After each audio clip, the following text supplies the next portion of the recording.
une parole que nous avions tirée du livre des Proverbes, au chapitre 2, dans les versets 1 à 5, où le sage dit, mon fils, si tu reçois mes paroles et si tu gardes avec toi mes préceptes, si tu rends ton oreille attentive à la sagesse et si tu inclines ton cœur à l'intelligence, oui, si tu appelles la sagesse et si tu élèves ta voix vers l'intelligence, verset 4, si tu la cherches comme l'argent, si tu la poursuis comme un trésor, alors tu comprendras la crainte de l'Éternel et tu trouveras la connaissance de Dieu.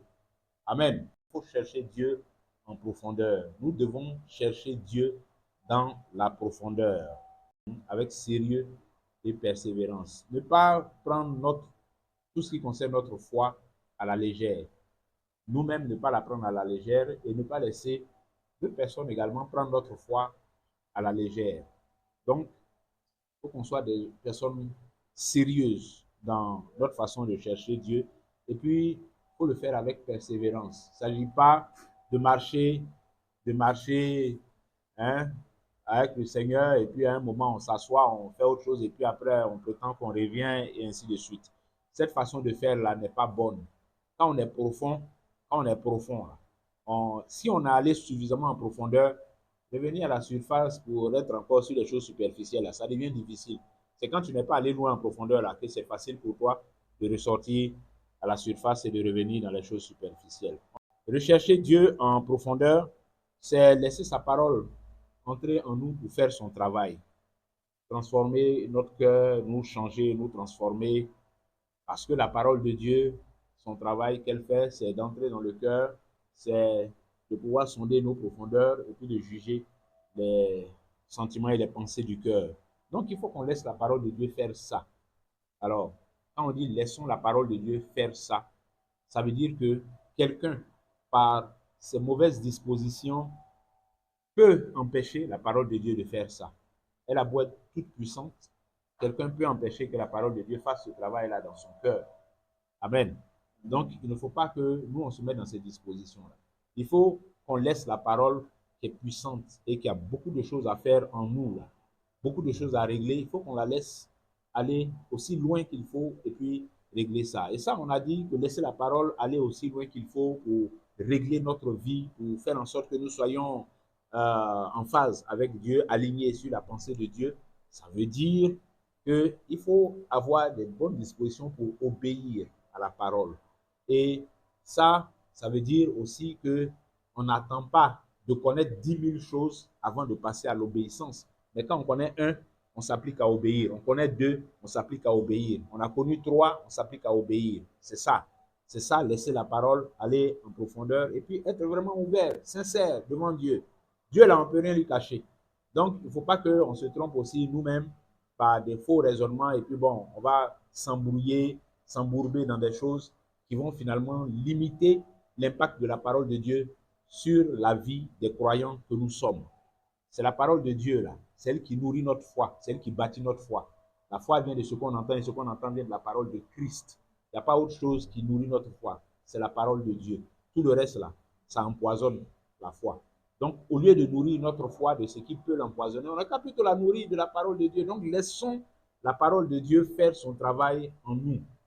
C'est un rappel. Donc, laissons la parole de Dieu faire son travail en nous. Ça veut dire que les faux raisonnements qu'on peut avoir de temps en temps, qui nous bloquent, les faux prétextes qu'on se donne pour contourner, pour éviter d'obéir à la parole de Dieu, il faut que nous-mêmes, on soit rigoureux. Hein? On est en train de parler de profondeur. Il faut qu'on soit rigoureux sur nous-mêmes, pour lever ces faux raisonnements, abandonner ces faux raisonnements, lever ces obstacles inutiles et laisser la parole de Dieu faire son travail en nous. Rechercher Dieu en profondeur, c'est avoir une foi authentique.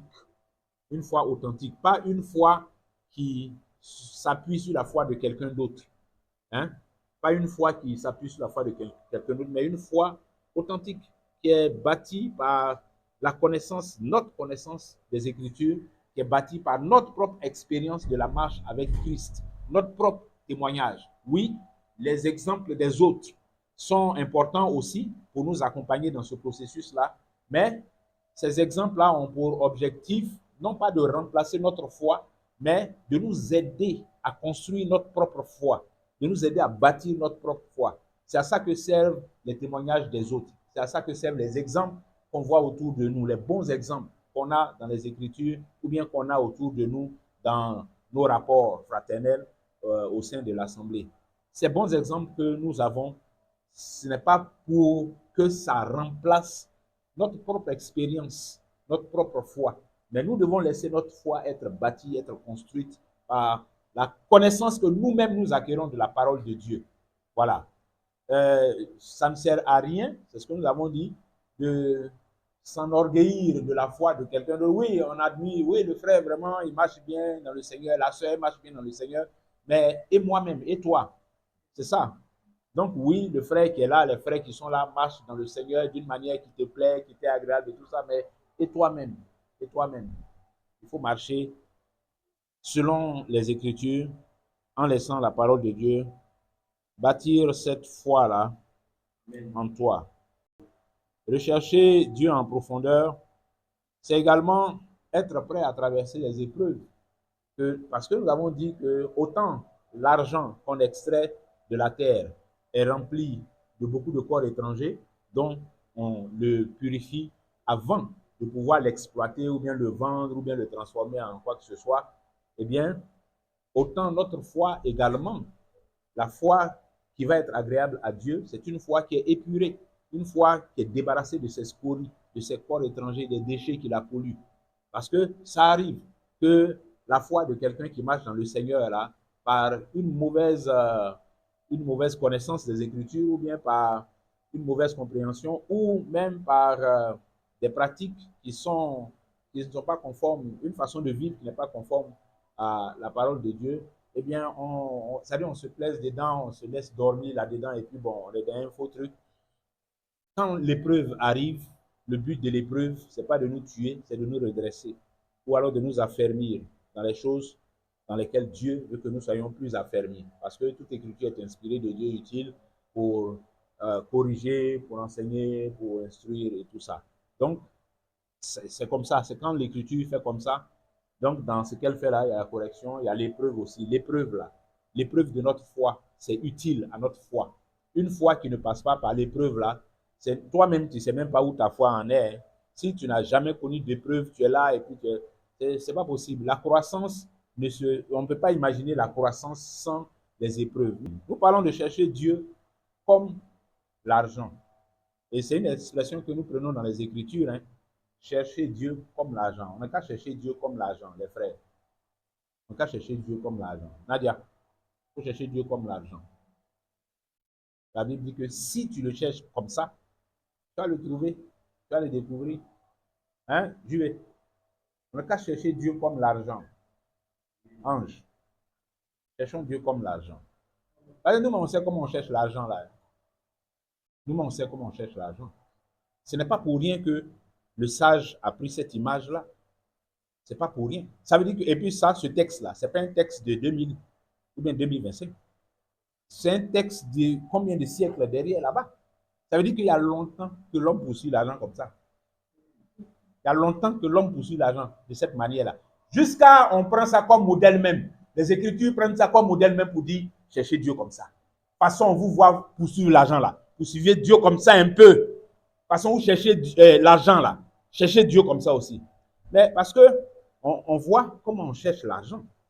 On voit. Alors on a fini avec la profondeur.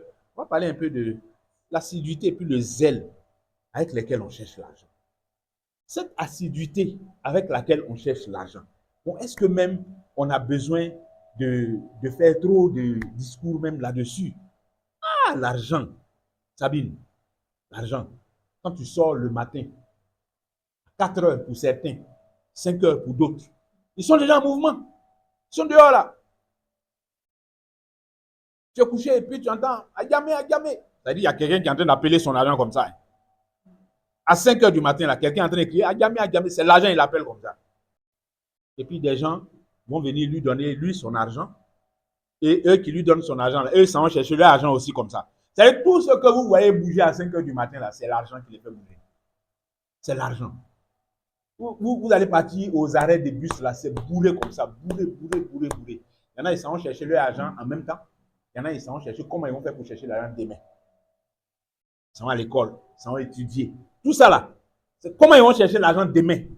C'est le travail de ça là, on voit dès 5 heures, 4 heures du matin. Et puis la ville commence à se réveiller, commence à se mettre en mouvement. Donc, c'est-à-dire, ouais, comment on traite durement le corps pour aller chercher l'argent. Parce que ça, c'est traiter durement son corps. Hein. C'est levé à 4 heures du matin, c'est traiter durement son corps. Parce que le gars qui se lève à 4 heures du matin, là, c'est pas que son travail a commencé à 4 heures du matin. C'est le parcours qu'il va faire là. Peut-être qu'il va mettre 1 heure ou bien 1 heure et demie en route avant d'arriver. Donc, il est sorti, il s'est levé de sa maison à 4 heures. Il va se laver, il va faire tous les tralala, sorti à 4h30. Il va prendre son baka ou bien son bus. Il va arriver le temps il arrive au tralala, peut-être il est 6 heures. Bon, il va tourner un peu, chercher un petit coin où il prend son petit déjeuner. Jusqu'à 6h30, on a dit 7 heures, le portail est ouvert, il va entrer. Le travail va commencer vers 7h30 là-bas. Il a pointé déjà. Ils vont commencer. 7h30. Le travail là commence. Et ils vont travailler jusqu'à pause, midi 30. Midi 30, on s'arrête, on mange un peu, on se repose, 14h, on reprend. On reprend, on finit ça jusqu'à 17h30, on a fini ou bien 18h. Le même parcours qu'on avait au parti là. On fait ça au retour encore. Et c'est pas pour dire que c'est simple, hein, qu'il y a un chauffeur qui nous attend. C'est la même bagarre derrière les bus, la même bagarre derrière les bakas, la même bagarre derrière les woro. Et puis, on va revenir à la maison. De toute façon, on a pris 1h30, 2h pour arriver au travail. On va prendre 1h30, 2h encore pour revenir à la maison avec toute la fatigue. Et puis, on va arriver à la maison, on quitter là-bas à 18h, on va arriver à 20h, 20h30. On va se laver, manger. Et pour ceux qui ont madame à la maison, madame a déjà apprêté la nourriture, ils vont manger, jouer un peu avec les enfants, se laver, se coucher là. Et après, ils vont regarder un peu la télévision pour ceux qui ont envie de se distraire. Et ils vont aller se coucher. Vers quoi 21h, 22h comme ça. Oh, et puis le lendemain encore, même si 4 heures, il est debout. Et il va faire ça toute la semaine. 2 jours dans la semaine, il va bloquer un peu. 4 semaines dans le mois, il fait le même truc là. C'est quoi il cherche? C'est l'argent. Ouais, comment on fait? Comment notre vie se structure autour de l'argent? Comment notre existence s'organise autour de l'argent? Comment les hommes organisent leur existence autour de l'argent? Et comment on poursuit cet argent-là avec assiduité, avec zèle? Quelqu'un ne s'amuse pas à son travail. Hein? Quelqu'un ne s'amuse pas à son travail. Ah! On dit, voilà le truc, toi, tu as fait. Et puis, tu n'as pas fait le travail là correctement. Tu sais que si on t'a renvoyé là, Abidjan ici, c'est problème qui est sur ta tête. Si tu es garçon, que tu as femme avec enfant derrière toi, c'est problème qui est sur ta tête. On t'a renvoyé de ton travail? Non. C'est l'une des pires calamités que personne n'a envie de vivre. Abidjan ici. La vie est trop compliquée. Et puis tu vas vivre sans travail, sans quelque chose qui va te rapporter l'argent. Jamais de la vie. Ah, frère. Où est comment l'argent? L'argent. Et donc, à cause de ça, on est assidu dans notre travail. On est assidu dans notre travail. Même si quelqu'un ne fait pas la police derrière nous, nous-mêmes, on sait faire la police. On est assidu dedans. Ça, c'est l'argent qu'on est en train de chercher comme ça. C'est ça qui est dans Proverbe 22, 4 là. Que il faut chercher Dieu, il faut chercher la sagesse. De toute façon, on cherche l'argent. Il faut chercher comme ça. La façon dont on cherche l'argent, là, nous tous, on connaît ça. Nous tous, on connaît. Mais j'ai envie de dire, cette façon de chercher l'argent, là, c'est un jugement aussi. Hein. C'est un jugement aussi, cette façon de chercher l'argent, là, c'est un jugement. Parce que quand on compare ça à la façon dont on cherche Dieu, en réalité, notre façon de chercher l'argent doit être inférieure à notre façon de chercher Dieu. Même s'il y a égalité entre les deux, je ne suis pas sûr que ça soit bon. Un travailleur ne se lève pas, il quitte son poste comme ça et puis il s'en va faire une course là-bas. Ou bien son oncle l'a appelé, donc il s'en va visiter son oncle là-bas. Quand ils vont finir, il va revenir. Et puis il est là-bas jusqu'à, il est 18h, bon il est l'heure. Donc de là-bas, il s'en va maintenant à la maison. Jamais. Jamais. C'est pas comme ça on fait. Donc autant nous avons cette discipline et cette assiduité dans la façon dont le temps est disposé et que nous utilisons exclusivement pour le travail. Quand c'est le temps de travail, on ne prend pas pour autre chose. Hein. Quand c'est notre temps de travail, on ne prend pas pour faire autre chose. Nous-mêmes, on sait.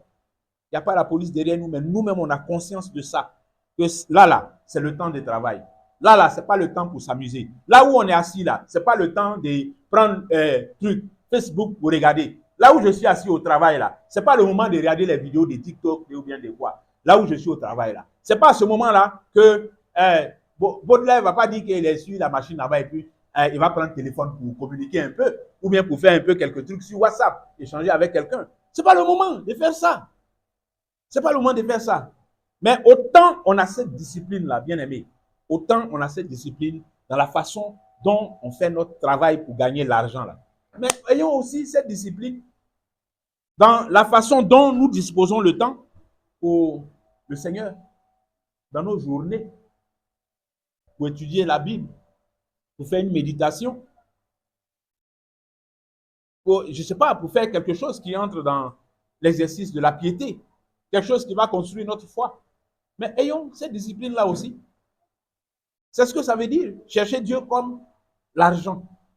Chercher Dieu comme on fait dans le travail pour lequel on s'attend à recevoir de l'argent là. On n'a qu'à faire aussi dans la façon dont on gère les 8 heures de travail là. On n'a qu'à être rigoureux comme ça aussi pour avoir du temps pour le Seigneur et utiliser ce temps-là sérieusement. Parce que ce que nous gagnons en utilisant ce temps pour le Seigneur de façon sérieuse, il n'y a aucune commune mesure entre ça et puis l'argent qu'on va gagner à la fin du mois ou à la fin de la journée. Il n'y a pas de match entre les deux.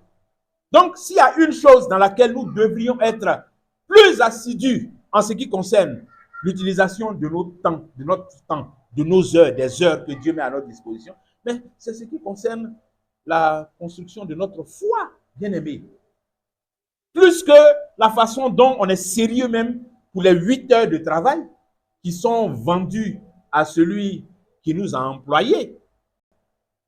Si je suis capable de consacrer 8 heures de ma journée à chercher l'argent dans le cadre de mon travail, mais c'est un manque, c'est un mépris pour Dieu que au-delà des 8 heures là, il n'y a pas d'heure qui soit mise à profit pour gagner des choses pour ma foi en Christ. C'est pas bon. C'est pas bon. C'est pour ça que j'appelle ça un jugement. C'est pas bon. Parce qu'on est trop sérieux dans le travail et c'est une bonne chose. Hein? Je ne suis pas en train de dire qu'il faut être paresseux au travail ou bien il faut faire n'importe quoi. C'est comme ça qu'on doit faire. Mais justement, si dans les choses de l'argent là, on doit faire comme ça et que c'est une règle qui est normale, à plus forte raison pour ce qui est de la vie éternelle. Bien aimé, cherchons Dieu comme on cherche l'argent. Cherchons Dieu comme on cherche l'argent. Tu vois, on cherche l'argent comme ça, mais quand c'est pour prier, on n'a pas le temps. On a le temps pour chercher l'argent comme ça. Et puis même, quand tu as fini tes 8 heures là, on dit, bon, il y a heure supplémentaire, hein, on va augmenter 25 000 par heure. Tu vas courir pour aller faire un supplémentaire. Tu vas courir pour aller faire un supplémentaire. On ne va même pas te demander pardon même. Toi-même, tu vas plonger là-dedans. Parce que tu veux gagner l'argent dedans. Mais est-ce que tu es volontaire pour faire des heures supplémentaires pour le Seigneur? Est-ce que tu es volontaire pour faire des heures supplémentaires pour connaître les Écritures, pour étudier la parole de Dieu, pour participer à une réunion de l'Église? Est-ce que tu as le même zèle, la même assiduité? Le même zèle et la même assiduité.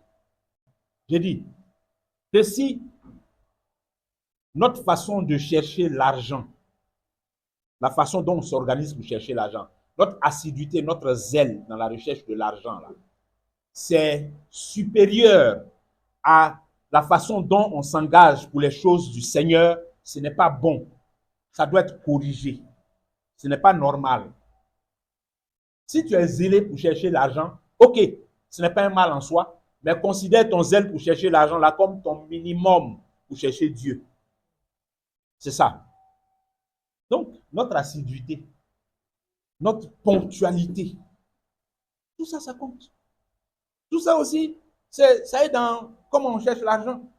Notre assiduité, notre ponctualité. Quand au travail, là, tu vas être absent, Même si ce n'est pas ton chef, tu appelles un collègue. Il dit, ah, Joe, je vais arriver avec un peu de retard. Donc, le travail qu'on nous a donné à faire là, je vais commencer pour moi à telle heure là, parce que j'ai un truc là que je dois. Tu prends les dispositions comme ça. Si tu vois que ça va être une absence qui est vraiment un truc, là, c'est au patron que tu parles directement. Tu dis, ah, chef, vraiment, je sollicite un petit truc là, demain là, je vais venir avec un peu de retard parce que j'ai une urgence, voilà, voilà. Et puis, quand le chef est d'accord, il dit, bon, j'ai compris. Là, tu n'es pas sanctionné. On a cette discipline-là, on a cette intelligence, cette sagesse dans notre façon de chercher l'argent. Mais c'est la même chose. Les gens, ils renforcent leurs capacités pour être plus efficaces, plus performants dans le travail là. Pour faire le travail avec plus de professionnalisme, plus de sérieux, avoir de meilleurs résultats. Ouais, non. Les gens font comme ça. Pour chercher l'argent. Bon, on n'est qu'à chercher l'argent, on n'est qu'à chercher Dieu comme on cherche l'argent aussi. Hein? Les gens cherchent l'argent comme ça, et puis toi, tu ne cherches même pas à approfondir ta connaissance de. Après, tu dis tu es dedans là. Chrétien, tu es dedans là. Depuis combien de trucs là, tu es aussi payé de ça. Tu es aussi payé. Au travail là, les gens gravissent les échelons comme ça. Gravissent les échelons comme ça. Bon, je dis, ils se renforcent dans la connaissance. Ils apprennent à maîtriser leur truc qu'ils font là, leur travail là, maîtriser ça. Le travail qu'on leur a confié. Ils s'outillent, ils se forment. Ils cherchent la connaissance pour devenir plus excellents dedans. On ne peut pas faire comme ça aussi dans notre façon de servir le Seigneur là. On peut faire comme ça aussi. Tu vois, peut-être que, certainement même, le fait que tu sois limité dans ta façon d'œuvrer là, peut-être que c'est la limite de ta connaissance. La limite de ta connaissance là, c'est ça qui limite ta façon de servir Dieu. Bon, tu ne cherches pas à connaître les Écritures là, tu ne cherches pas à t'approfondir dedans, à élargir ta connaissance des Écritures, rien. Tu es resté dans Jean 3,16. C'est ton terminus, tu es bloqué dedans, dans Jean 3,16. Non, il faut élargir le champ de connaissance. Bon, c'est pas, on n'a pas vocation à devenir des érudits, des gens qui sont versés dans les Écritures. Non. Même dans les Écritures, là, c'est des gens comme Esdras, là, on dit c'est un scribe versé dans les Écritures. On n'a pas dit ça de tout le monde. Donc oui, il y en a qui ont ces niveaux de connaissance. Bon, à ce niveau de connaissance-là correspond un niveau de service dans l'œuvre. Mais bon, pour toi, là, il faut chercher aussi à élever ça, à améliorer ça. Parce que Dieu veut ça aussi. Dieu veut des ouvriers et des ouvrières qui se perfectionnent aussi, qui approfondissent leur connaissance de ses voies.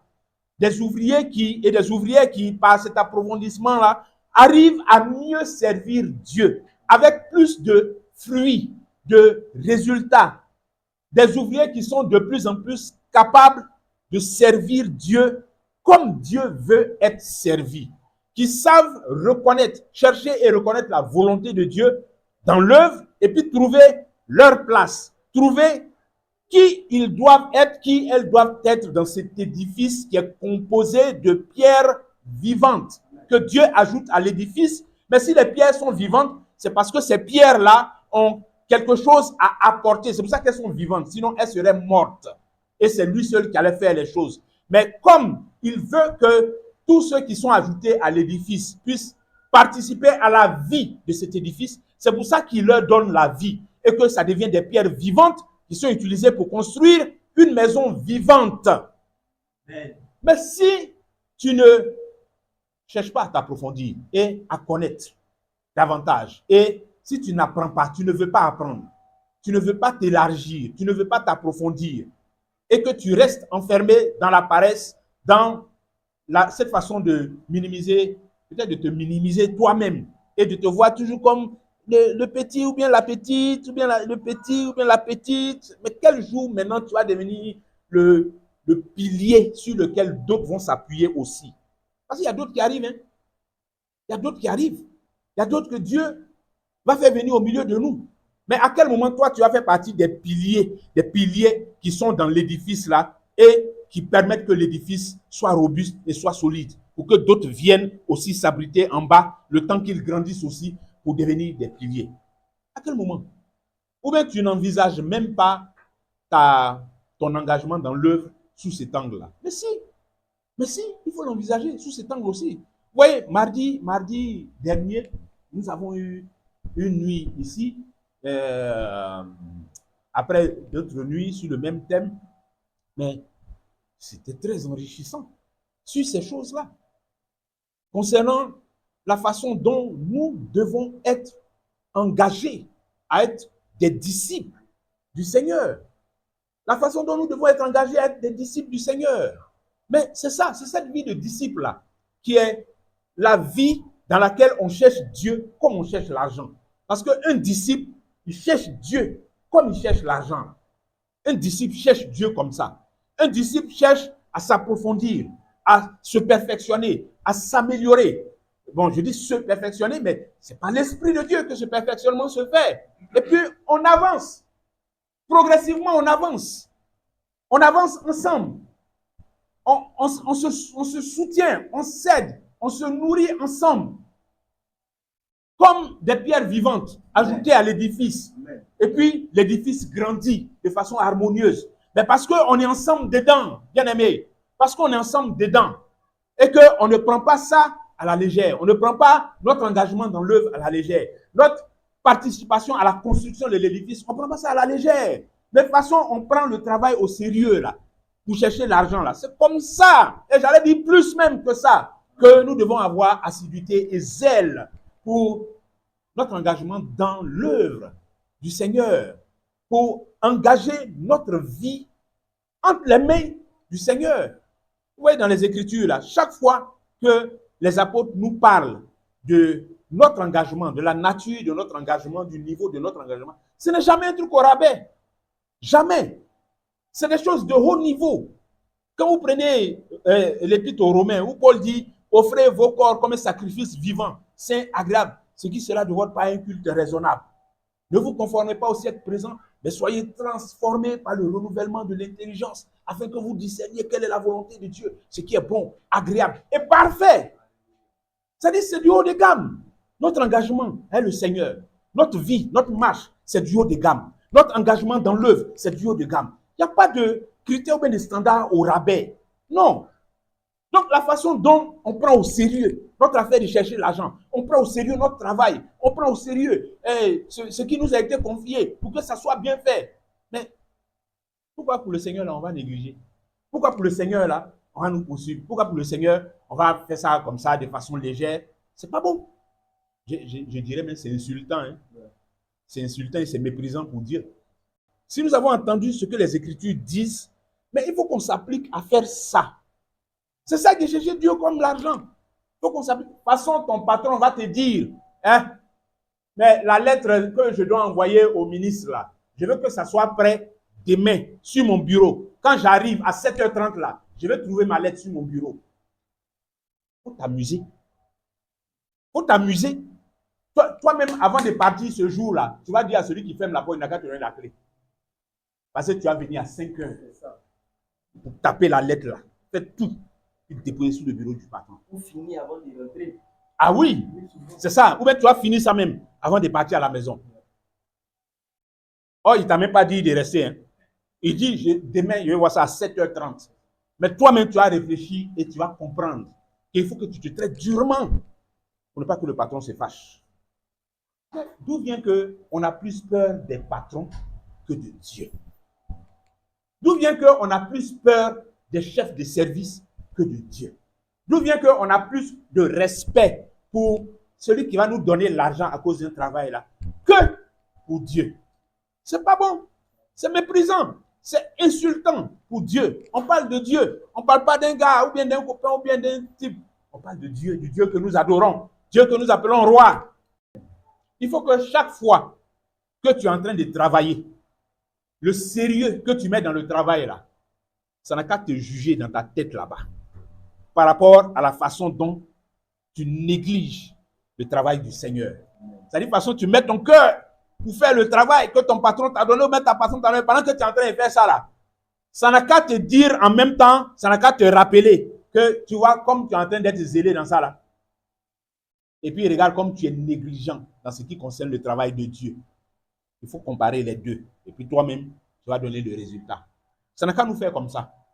Chaque fois qu'on est au travail, c'est qu'à nous faire comme ça. On n'a qu'à réfléchir comme ça. Chaque fois qu'on est au travail, on n'a qu'à voir ça comme ça. Mais il ne faut pas se contenter de réfléchir de cette manière. Il faut que ça amène une transformation. Il faut que ça amène une prise de conscience. Parce que c'est ça qui est important. Comme on l'a dit, la profondeur, là, c'est ça. Quand tu as réalisé que ici, là, tu n'étais pas en train de faire les choses de façon appropriée, de façon correcte, tu changes. Tu laisses la parole t'orienter, te réorienter, te corriger, changer. Ça, changer. Amen. Amen.